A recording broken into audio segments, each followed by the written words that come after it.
বিরাট কোহলির আসলে বয়সটা কত, 27 না 37? এই প্রশ্ন কেন করা? কারণ দুটো ইনিংস চ্যাম্পিয়ন্স ট্রফিতে আমরা দেখলাম, একটা পাকিস্তানের বিপক্ষে যখন 241 রান তাড়া করতে নামলো ইন্ডিয়া, বিরাট কোহলি একটা ইনিংস খেললেন, সেটা 100 রানের 111 বলে, যেখানে তিনি মাত্র 7টা চার মেরেছেন, কোনো ছক্কা নেই। অর্থাৎ তিনি 72 রান নিয়েছেন দৌড়ে, রানিং বিটুইন দ্য উইকেটের মাধ্যমে। এবং সেমিফাইনালে অস্ট্রেলিয়ার বিপক্ষে যখন ইন্ডিয়া 265 রানের মতো তাড়া করতে নামলো, তখনও তিনি একটা ইনিংস খেললেন 84 রানের, এবং সেখানে 5টা মাত্র বাউন্ডারি, অর্থাৎ 64 রান তিনি নিয়েছেন দৌড়ে।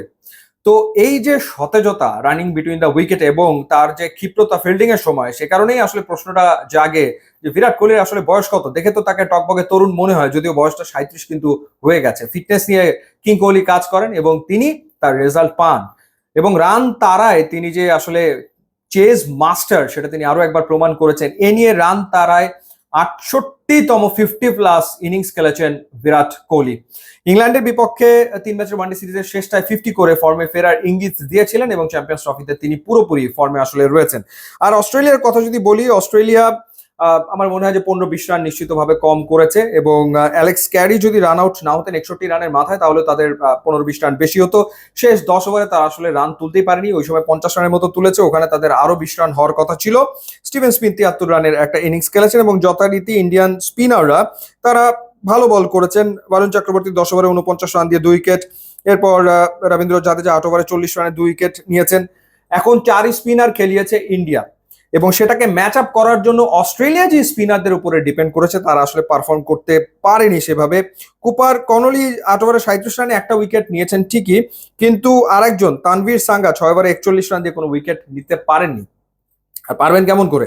অর্থাৎ এই যে প্লেয়ারদের অভিজ্ঞতা, নেথান এলিস 11টা মাত্র ওয়ানডে খেলেছেন, বেন ডোয়ার্সাস তিনি ওয়ানডে খেলেছেন 4টা, কুপার কনলি ওয়ানডে খেলেছেন 3টা, এবং তানভীর সাঙ্গা তিনি ওয়ানডে খেলেছেন 3টা। এই যে যে অভিজ্ঞতা, এই অভিজ্ঞতা নিয়ে একটা ব্যাটিং লাইন আপ, যে লাইন আপে রোহিত শর্মা, বিরাট কোহলি, শুভমান গিল, KL রাহুল, হার্দিক পান্ডিয়া, আকসার প্যাটেল তারা রয়েছেন, তাদের এগেনস্টে পেরে ওঠাটা মুশকিল। তারপরে অস্ট্রেলিয়া আসলে ভালো ফাইট দিয়েছে, ইনএক্সপিরিয়েন্স বোলিং লাইন আপ, তারপরেও চেষ্টা করেছে।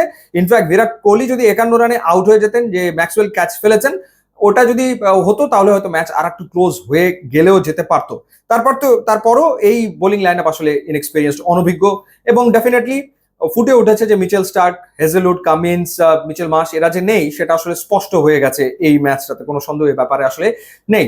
সো আরো একবার ফাইনালে ইন্ডিয়া, এবং এই নিয়ে ওয়ানডে টুর্নামেন্টে 7ম বার ম্যান অফ দ্য ম্যাচ হলেন বিরাট কোহলি, এবং Rohit Sharma is the only captain যিনি চ্যাম্পিয়ন্স, যিনি ওয়ার্ল্ড কাপ, ওয়ানডে ওয়ার্ল্ড কাপের ফাইনাল খেলেছেন, টেস্ট চ্যাম্পিয়নশিপের ফাইনাল খেলেছেন, T20 ওয়ার্ল্ড কাপের ফাইনাল খেলেছেন, এবং চ্যাম্পিয়ন্স ট্রফির ফাইনালে খেলবেন অ্যাজ ক্যাপ্টেন। তো সেটা একটা ব্যাপার বটে।